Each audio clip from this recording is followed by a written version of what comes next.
Hi, I'm Kat, marketer turned brand storyteller. And I'm Candice, educator turned entrepreneur. And you're listening to Not Nice, Clever. We're two introverts who speak on stages around the country and work with top personal brands who also unapologetically require 24 to 48 hours of recovery time on the couch in our favorite sweats. All Netflix and no chill. And to be clear, we're not quiet or nice. Together, we're redefining what it means to be an introvert who means business. It's time to show up and show off. Are you in? In today's mini episode, Candice and I are recapping our recent travels and attendance at the Inman Connect NYC Conference, which for those of you who are listening who do not work in real estate or might not have heard of it, this is a very powerful and well-known conference within the industry. It's hosted twice a year, and Candice and I had the opportunity to attend. It brings together a bunch of different influential speakers, a lot of interesting vendors, as well as just agents all across the country that are really looking to, no pun intended, connect and build their relationships and stay on the cutting edge of what is going down in the industry. And also, I don't know if you kind of felt this, Candice, as kind of an outsider looking in, but it seemed that it was really nice to see a bunch of folks there not feel like they were the only ones going through the struggles that they have been dealing with in the industry. Like a lot of people were resonating with what some of the speakers, like your friend Giselle, was talking about, and just not wanting to feel lonely and feel more connected with people that understand all of the highs and lows that they've been undergoing over the past year, the past 6 months since the last conference. So that's what we're getting into today. Because at Not Nice Clever, we're all about being in community with people who have similar goals. Mm-hmm. And so if you're not yet investing in attending conferences, whether it's in your industry or beyond your industry, I think there's an opportunity to get really excited and creative when you are in the room with people who have the energy that you want to bring. Mm-hmm. That's going to be really, really helpful. So I went to Inman for like 36 hours. Girl, I was on a tight schedule this time. I know. I was on a tight schedule this time, but I was able to connect with so many people who I connect with regularly in the online space, but there's nothing like being in person. Mm-hmm. And there was a lot of themes I think that came through in Inman, and some of it had to do with the market, the shifting market. Last year was a challenging year for a lot of real estate agents, not everyone, but some people. And so there was talk about that. And then obviously the big thing that's right now is AI, right? Yes. How is AI going to impact the real estate industry as a whole? And, a lot of speakers were talking about that subject. And what I really loved was Glenda Baker. If y'all don't know, go on TikTok, find Glenda Baker. Glenda with 2 N's. She's a real estate agent in Atlanta, Georgia.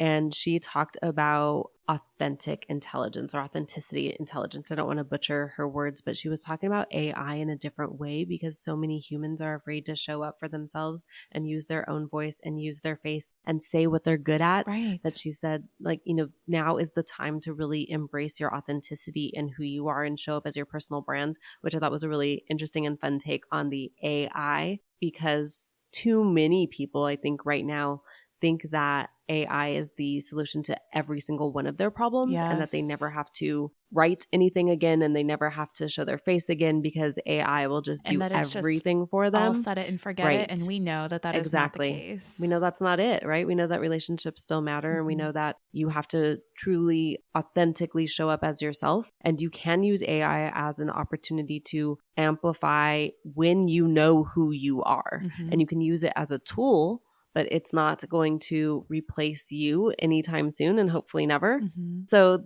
that was just a big talk. Like some people were on stage talking about exactly how to use AI step by step, which was also great to know.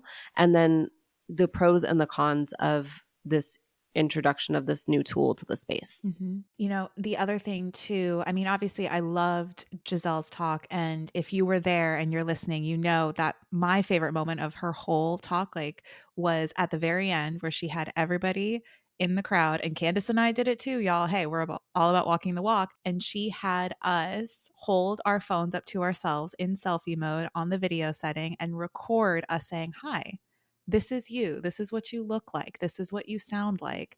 You're doing amazing. This is what everybody else is seeing, and just enjoy it. And even for me, as somebody who is on camera very often, Candice, you as well too, it was like an odd sort of exercise to do with everybody else in the room. And it really kind of just made me not take myself as seriously, which I appreciated. And so I just wanted to like shout out to Giselle for that interesting exercise. I had not seen a keynote end with something interactive like that. And I don't know, maybe as a former educator, Candice, you appreciated that, like getting into Oh, the motion, absolutely. right? You know Because the it's so powerful of memorable. it. It's someone, Mm-hmm. yeah, it's someone making you take action in that moment. And Mm-hmm. that's what's going to build that muscle memory. And if y'all haven't listened to our episode with Giselle Ugardi, you want to go back and find that episode because she dropped some Mm. fire on that episode. She took us to church as usual. And, she did the same at Inman Connect, which was amazing. Mm-hmm. And then Ryan Serhant took the stage as well. He did. So I'm so glad that you brought this up because I think that there were a lot of different reactions to his afternoon keynote. And the long and the short of it, the skinny of it, if you haven't seen the press releases yet, is that he has been working on, together with Coin, Serhant's CTO, who we had on actually recently in a guest episode. Definitely go back and bookmark that to listen to it if you want to know all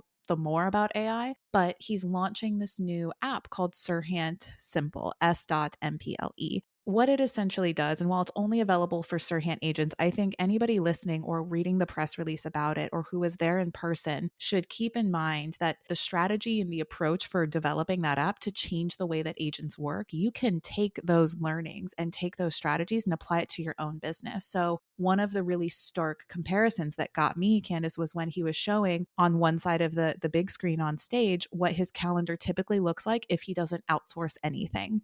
If he has to prepare a CMA, if he has to do market research, if he has to draft his own listing presentation, if, attending lunches, coffees, team meetings. And then on the other side of the screen, he showed what it would look like if he found a way to systematically outsource all of those things to specific experts on his team. And look, if you don't have a team, you don't have all the resources Ryan Serhant does, that's not an excuse. There's Fiverr, there's Upwork. You can find and amass your team online. And I really loved how it shifts the way that you look at your time and making sure that your Yes. time is dedicated toward how we started off this mini, building relationships and being in community and being out there, because that is what is going to not only feed your soul, but feed your bottom line as a byproduct, right? Yes. And I think that's what we talk about so much here on Not Nice Clever is developing like the systems and processes. And maybe your system is not yet an app, and that's okay. Right. Maybe your system is a spreadsheet in which you communicate with someone else on your team, and that is a system, right? I think Coin defines a system as like, I can't remember, it's like 2 steps or like a process that you follow. Like a replicable anything process, that has like right? If you do a it more than replicable once. process, Mhm. yes. And if you have that replicable process, then you are saving time and spending your time on things that are more valuable that actually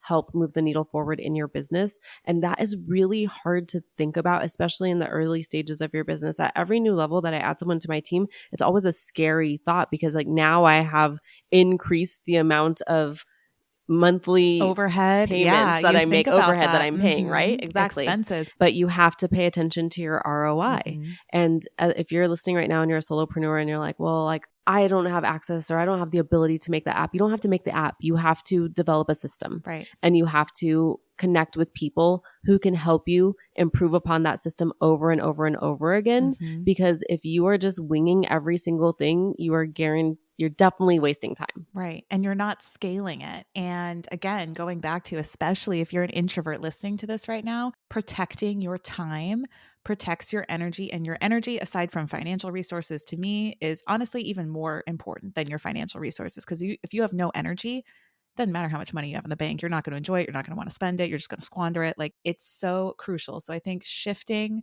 your mindset. And I think the first way that I even started systemizing in my business was I would just voice note, like vomit out all the different steps. And this was like my prior VA that I was working with, because she kept on saying, she's like, hey, like, let's write this down. Let's write this process down. When I would sit down and look at a blank page and try to detail and type out the steps, I would just like, I couldn't do it. But when I was about to have to do the thing that the SOP was requiring, I would just voice note all the steps. And then I sent it to her and she put it together into a beautiful, like, ClickUp parent task with subtasks that you could check off, and it was automated. And I'm like, thank the Lord that I have somebody that gets this, because it's not me.